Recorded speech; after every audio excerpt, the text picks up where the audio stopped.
Next question है शरीशा अजमेरी की तरफ से। अस्सलाम वालेकुम सर, एक रिक्वेस्ट है 361 वेल्थ मैनेजमेंट पर भी एक वीडियो बनाइए। ये एक स्टॉक का नाम है। तो पहली बात बता दूं कि ये इस्लामिकली शरिया बोर्ड के हिसाब से ये कंपनी शरिया कंप्लाइंट नहीं है, तो इसमें एनालिसिस करने की भी कोई जरूरत ही नहीं है। ये शरिया कंप्लाइंट नहीं है, इसमें आप इन्वेस्ट नहीं कर सकते। और एक भी बात मैं बता चलता हूं कि जनरली जो है आई अवॉइड की गिविंग रिकमेंडेशन। देखिए रिकमेंडेशन का सबसे बड़ा प्रॉब्लम है, अगर वो रिकमेंडेशन कभी जो है मेरी रिकमेंडेशन गलत भी हो सकती है। तो पहली बात, मैं सेबी रजिस्टर जो है एडवाइजर नहीं हूं, तो मुझे ये हक नहीं है, ये मेरे पास राइट नहीं है कि मैं आपको स्टॉक का रिकमेंड करूं। इसी वजह से मैं कभी भी कोई स्टॉक रिकमेंड नहीं करता। आप पूरे वीडियोस देख लीजिए, सिर्फ आईपीओ एनालिसिस करता हूं, लेकिन मैं कभी इंडिविजुअल स्टॉक को रिकमेंड नहीं करता हूं, क्योंकि मैं एडवाइजर रजिस्टर एडवाइजर नहीं हूं। ठीक है, तो इंशाल्लाह अगर फ्यूचर में कोई टाइम मिला मुझे, अगर मैं रिसर्च कर सका हूं उस इंडिविजुअल स्टॉक पे करूंगा, तो मेरा जो एनालिसिस होता है वो क्या करते हैं, कैसे करते हैं, इंशाल्लाह अगर हो सके तो फ्यूचर में इसके ऊपर भी एक वीडियो इंशाल्लाह बनाऊंगा। खादिर खान भाई की तरफ से ये पूछते हैं, अस्सलाम वालेकुम, एक डीमैट अकाउंट से कितने लॉट अप्लाई कर सकते हैं? एक डीमैट अकाउंट से अगर आप रिटेल में ले रहे हैं तो मैक्सिमम 13 लॉट आप अप्लाई कर सकते हैं। लेकिन याद रखिए 13 लॉट आपने अप्लाई किए, अगर सब्सक्रिप्शन उसका नहीं हुआ तो आपको 13 के 13 लॉट्स मिल जाएंगे। लेकिन अगर ओवर सब्सक्रिप्शन हो गया तो सिर्फ आपको एक ही लॉट मिलेगा। जैसे अगर शेयर समझो 1x सब्सक्रिप्शन हुआ, यानी 1x यानी पूरे सब्सक्राइब करने के बाद 1x हुआ है, तो पॉसिबिलिटी आपको 13 लॉट्स मिल जाए। लेकिन अगर सब्सक्रिप्शन ज्यादा हो जाए तो गारंटी नहीं है कि आपको 13 के 13 लॉट्स मिलेंगे। अगर ओवर सब्सक्रिप्शन हुआ तो सिर्फ आपको एक ही लॉट मिलेगा। चाहे आप 13 पर भी अप्लाई करें, 13 का पैसा ब्लॉक करेंगे, लेकिन आपको एक ही लॉट मिलेगा। अगर आप चाहते हैं कि भाई मुझे अच्छा सब्सक्रिप्शन हो जाए, अगर अच्छा कंपनी है तो लॉट मिल गया तो मुझे फायदा होगा, तो इसके ऊपर होता है SHNI, जो 2 लाख के ऊपर आपको लॉट लेने होते हैं। 2 लाख के ऊपर यानी 13 लॉट्स के ऊपर आपको लॉट लेना होते हैं, 14 लॉट्स ऐसे लेना होते हैं। लेकिन अगर आएगा तो 14 के 14 लॉट्स मिल जाएंगे, अगर नहीं आएंगे तो एक भी लॉट नहीं आएगा, यानी एक भी आपको सब्सक्रिप्शन आएगा, वो है SHNI। इससे ऊपर का होता है 10 लाख के ऊपर का इन्वेस्टमेंट जो है BHNI। इसमें आप करेंगे तो एक ही बार में आपको करीब 70 या 73 करीब को जहन से वो नंबर निकल रहा है, लेकिन 10 लाख के ऊपर का इन्वेस्टमेंट होता है। अगर आप आ जाए तो एक लॉट मिल जाए तो आपको 10 लाख का जो है शेयर्स अलॉट हो जाएंगे, अगर नहीं हुआ तो एक भी अलॉट नहीं होगा। तो इस तरह से आप जो है डिफरेंट लेवल्स में आप अलॉट कर सकते हैं। नेक्स्ट क्वेश्चन है मुखीद खाजी भाई की तरफ से, SBI children magnus benefit fund investment plan is this शरिया कंप्लायंस? मुखीद भाई, ये कोई भी शरिया बोर्ड की तरफ से जो है सर्टिफाइड नहीं है। अब इसके अंदर जो शेयर्स है इंडिविजुअली तो मैं इसको ट्रैक नहीं किया हूं, लेकिन ये कोई भी बोर्ड से शरिया कंप्लाइंट से सर्टिफिकेशन या कुछ भी नहीं हुआ है, तो बेसिकली शरिया कंप्लाइंट नहीं है। सवाल है मोहम्मद दानिश भाई का, मुझे शेयर मार्केट शुरू से सीखना है, मुझे सिखा दो आप लोग प्लीज। देखिए दानिश भाई, बहुत अच्छी बात है आप सीखना चाहते हैं, तो चलिए मैं आपको रिसोर्स बता देता हूं। तो मेरे जो पुराने वीडियोस है, मैंने जो step by step technical fundamental इसके बहुत सारे अच्छे से मतलब बिगिनर वीडियोस बनाए हैं, आप उसको स्टार्ट कीजिए। स्टार्ट करने के बाद में आप जो है वो मेरे डिफरेंट वीडियोस में आपको प्रोसेस बताया जाएगा, स्विंग ट्रेडिंग क्या होता है, बाय सेल सिग्नल्स क्या होते हैं, ये चीजें आप देखकर आप जो है पहले बेसिक 10,000 से ट्रेडिंग शुरू कीजिए। उसके हिसाब से इंशाल्लाह आप जो है सीखते हुए प्रैक्टिकल करते हुए सीखेंगे तो आप इंशाल्लाह सीख सकेंगे। और एक बात आपके बेनिफिट के लिए बता दूं, अगर आप जो है इन्वेस्ट नहीं करना चाहते, पेड कोर्स वगैरह नहीं लेना चाहते, नो प्रॉब्लम, आपके लिए एक रिसोर्स है जीरोधा वार्सिटी। ये बहुत ही बेहतरीन सब्जेक्ट है आपके लिए, technical analysis, fundamentals of stock, technical analysis और जो है फंडामेंटल एनालिसिस। इसके बाद वो जो है ऑप्शंस वगैरह तो हम लोग नहीं करते, तो ये 3 सब्जेक्ट्स के ऊपर आपको अच्छा डेप्थ में सीखना है तो आप जीरोधा वार्सिटी का आप ये फ्री में मिलता है, इसको डाउनलोड कर लीजिए या वेबसाइट पे जाइए और वहां से पढ़ना शुरू कीजिए।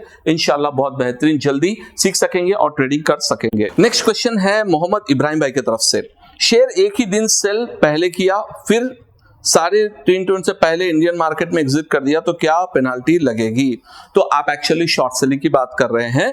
पहली बात तो इस्लामिक पॉइंट ऑफ व्यू में शॉर्ट सेलिंग नहीं कर सकते, यानी आप पहले बेच के उसको बाद में खरीदने को शॉर्ट सेलिंग बोलते हैं, ये नहीं कर सकते। अगर आपको डाउट है शॉर्ट सेलिंग का मतलब क्या है, मैं इंशाल्लाह लिंक डिस्क्रिप्शन में इसके क्वेश्चन के नीचे लिंक दे दूंगा, शॉर्ट सेलिंग के बारे में इंशाल्लाह पढ़ लीजिए। और नेक्स्ट क्वेश्चन है, इनका नाम नहीं है, ये क्वेश्चन करते हैं, in Tata ethical mutual fund could you please share video for HWP? हाँ, HWP कैसा करना है, क्वालिफिकेशन, ओके। तो मैंने HWP का ऑलरेडी वीडियो बनाया है, इंशाल्लाह आप एक बार उसको चेक कीजिए। वो चेक करने के बाद उसमें आप टाटा एथिकल फंड में HWP भी कर सकते हैं। नेक्स्ट क्वेश्चन है मोहम्मद जावेद भाई की तरफ से, अस्सलाम वालेकुम अजहर भाई, my question is if I have a holding of 100 share for any company and this shares are available in my demat and on daily basis I am selling in market and buying at lower price, is it allowed as per शरिया? आपके पास जो holding share है उसको बेच रहे हैं या आप इंट्राडे में बेच रहे हैं? तो क्वेश्चन यहाँ पे ये है, देखिए होल्डिंग इज डिफरेंट, उसको डिफरेंट कहते हैं और इंट्राडे डिफरेंट हो जाता है। तो अगर आप इंट्राडे में सेल कर रहे हैं तो बेसिकली ये इंट्राडे के शेयर्स हुए, आपके होल्डिंग के तो नहीं है, राइट? सो एक्चुअली करना क्या चाह रहे हैं, मैं आपको आपका जो पॉइंट ऑफ व्यू मैं समझ जाता हूं आपको। अब ये करना चाह रहे हैं कि भाई एक स्टॉक नीचे जा रहा है तो मैं उसको नीचे जा रहे नहीं देख सकता हूं, तो मैं ये करना चाह रहा हूं मॉर्निंग में उसको बेच के इवनिंग तक खरीद के जो भी इंट्राडे का लॉस हो रहा है उसको मैं कवर कर लूंगा। लेकिन याद रखिए short selling is not permissible as per Islamic sharia principle. So short selling आप इंट्राडे के नहीं कर सकते। हाँ, आपके जो शेयर्स है उसको आप बेच दीजिए, फिर आप बाद में खरीद लीजिए, क्योंकि वो ऑलरेडी होल्डिंग में है ना। होल्डिंग में जो शेयर्स है उसको बेच दीजिए, वो नीचे जाएगा फिर उसको खरीद लीजिए, वो कर सकते हैं। लेकिन आप सेपरेट से जो है इंट्राडे का अलग पोजीशन नहीं बना सकते हैं। आपको जो आपके होल्डिंग में है उसी को बेच सकते हैं as per my knowledge and information regarding this topic. Next question है बुखारी शरीफ, नाम उनका अकाउंट एक्चुअली नाम जनरल है। अस्सलाम वालेकुम सर, इंट्राडे में लेवरेज क्यों नहीं ले सकते, प्लीज सर दलील दे। मेरे भाई, पहली बात तो मैं आपको जैसा बताया हूं, मैं ना मुफ्ती हूं ना आलिम हूं, और मेरा काम ये नहीं है कि भाई दलीलें दे लेते हुए आपको जो है कन्विंस करना मेरा काम नहीं है, ठीक है। मेरा काम ये है उलमा ने जो दिया है इंफॉर्मेशन उसको आप बताऊं, ठीक है। अगर आप चाहते हैं तो आप जाइए, मुफ्ती साहब जो आलिम साहब जो इस्लामिकली शरिया बोर्ड पे भी है उनके आप फोरम पे जाइए, उनसे क्वेश्चन पूछिए, इंशाल्लाह आपको वो दलील के साथ आपको क्लैरिटी दे देंगे। लेकिन सिंपल सा लॉजिक ये है, लेवरेज इसलिए नहीं लेना चाहिए। लेवरेज लेने पर सिंपल लॉजिक समझ लीजिए, लेवरेज लेने पर आपको उस शेयर्स की ओनरशिप नहीं मिलती, ठीक है।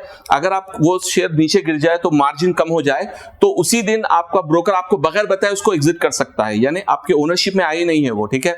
तो इसी वजह से लेवरेज नहीं ले सकते, यही उलमा का कहना है। आपको दलील चाहिए तो आप किसी भी जो है अपने जो शरिया बोर्ड से उनसे आप मेल कीजिए, इंशाल्लाह आपको डिटेल में दलील देंगे। इस्लामिकली के जो है ऐप में भी आप जो है जाकर उनको क्वेश्चंस पूछ सकते हैं, इंशाल्लाह वो आंसर देंगे। ये पूछते हैं हलाल शेयर किस तरह से तलाश करें, ये बता दो। देखिए दो वेस है, एक तो आप जो है कोई भी शरिया ऐप जैसे इस्लामिकली का मैं यूज करता हूं उसको आप सब्सक्रिप्शन ले लीजिए, और लेने के बाद में उसमें आप टाइप कीजिए, वहां पे आ जाएगा। दो चीजें हैं, एक तो बिजनेस है, फिर उस बिजनेस के अंदर आपको 5% इंटरेस्ट इनकम टोटल इनकम से कम होना चाहिए, और साथ ही साथ इसमें सेकंड जो कंडीशन है market debt to market cap of 3 years average जो है वो लेस देन 33% होना चाहिए। ये कैलकुलेशन आप कर लीजिए। अगर आप ये सीख लिए तो आप खुद से मैनुअली कर लेंगे, लेकिन बहुत टाइम जाएगा। मैं तो आपको रेकमेंड यही करूंगा, इस्लामिकली जो है सब्सक्रिप्शन ले लीजिए, इंशाल्लाह आपको आसानी भी होगी और एक्यूरेसी भी मिल जाएगी। और साथ ही साथ इस्लामिक वाले और भी अच्छी चीज ये करते हैं कि वो जो है हर शेयर का हर साल जो है प्यूरिफिकेशन कितना करना है वो भी बताते हैं, तो ये आपको बहुत अच्छा फायदा होगा। हलाल REITs इंडिया में कोई है, ये नेक्स्ट क्वेश्चन है अबरार अहमद की तरफ से। हलाल REITs इंडिया में कोई है क्या? इफ यस, इन्वेस्ट कहां से कर सकते हैं उसमें? हलाल REITs इसका एक्चुअली मैंने वीडियो बनाया, एक बार चेक कर लीजिए। अब इंडिया में हलाल REITs क्या हुए हैं, कोई शरिया कंप्लायंस चेंज हुआ, इंशाल्लाह मैं देखकर ये कमेंट के नीचे आपको रिस्पॉन्ड करूंगा, आप काइंडली चेक कीजिए।